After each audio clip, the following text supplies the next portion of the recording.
and welcome. Now in this warm-up what we're going to do is look at some different marks that we can make with coloured pencil.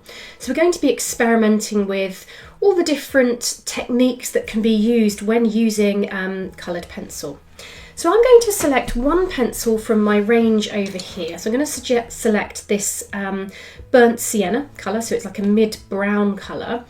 And I'm going to be looking at creating different marks, and I've written down on this sketchbook here a number of different marks we're going to make.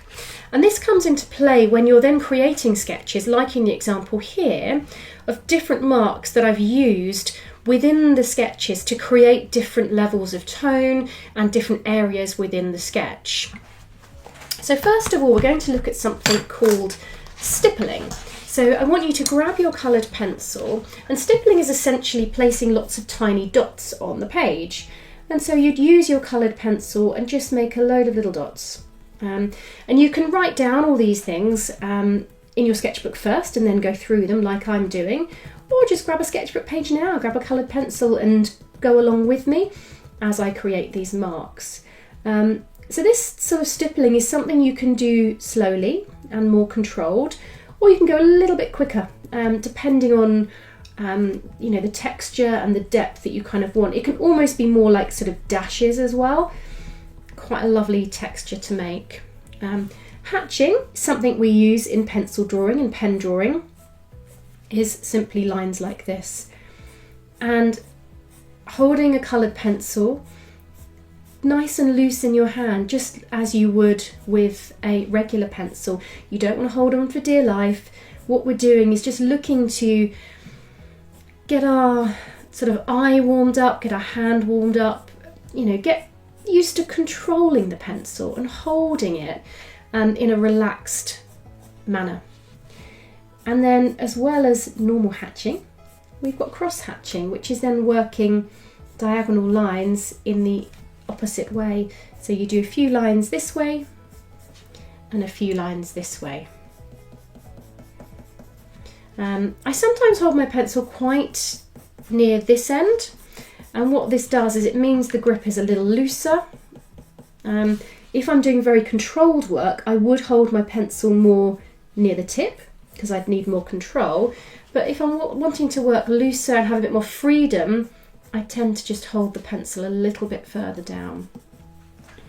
Then we've got scumbling, which is kind of creating little circles. It's a lovely sort of movement, and I sometimes feel with these sort of textures and things, there's almost a rhythm to your drawing. You can get lost in the texture, lost in the rhythm, and in a sort of mindful way you can take note of the sound, the feel. You can make these circles bigger as you scumble along the page, or you can make them smaller. So the smaller and bigger circles as you move the coloured pencil will make different marks.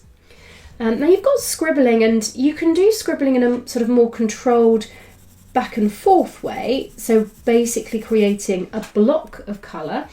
And you could even almost sort of cross hatch and go over the colour so you can layer it up. Or your scribbling can be more loose and free. I use this technique a lot when I'm drawing, so you can sort of see in sketches here when I'm looking to create trees, I've got this kind of scribbling motion and kind of areas of I suppose tree or landscape here. You create an area and then you can scribble to create a block of tone within that. So scribbling is a really great technique. Even going very lightly using the side of the pencil, still kind of scribbling, but very sort of different in its way of mark making. You can also look at blending. So by blending, what I kind of want you to look at doing is creating an area of colour. And this is one of the lovely things about coloured pencil, is you can sort of blend. So you may need to grab a second pencil and sort of blend from one colour to another. You see how that's moving from that very first colour that I selected, burnt sienna, to this more orangey. This might be in the terracotta perhaps. Yeah, it's terracotta. And let's move this into a yellow ochre. So As you can see, I'm using the side of my pencil here to blend. So I've got a sort of light tone. So what I'm trying to do is remove it's almost like I'm removing the marks. I'm trying to make it a smooth, flat area. So you can see how that's blended from this very first, it was burnt sienna, wasn't it? Yeah, burnt sienna, which is this darker brown. And again, I'm layering up, and then it's blended to the terracotta.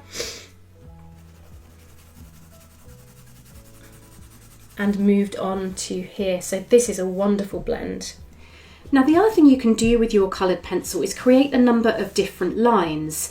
So you can create things like this, which are straight lines.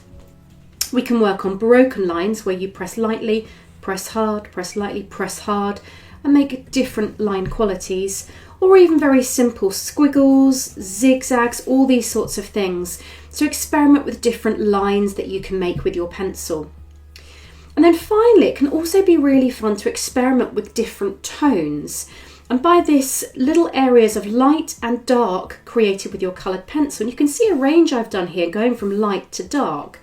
For the very lightest, you're pressing super, super, super, super light.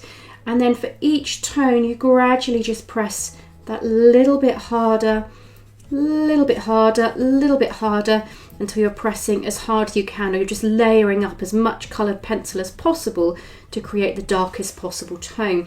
And this is a really useful exercise for understanding all the different colours and lightness and darkness variations that you can then utilise in a sketch later on when you're doing something with your coloured pencil.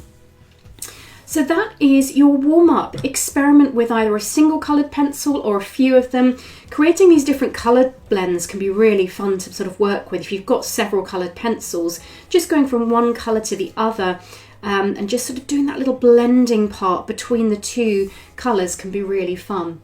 So play with stippling, hatching, cross-hatching, scumbling, scribbling, blending different lines and different tones, and just see what your coloured pencils can do.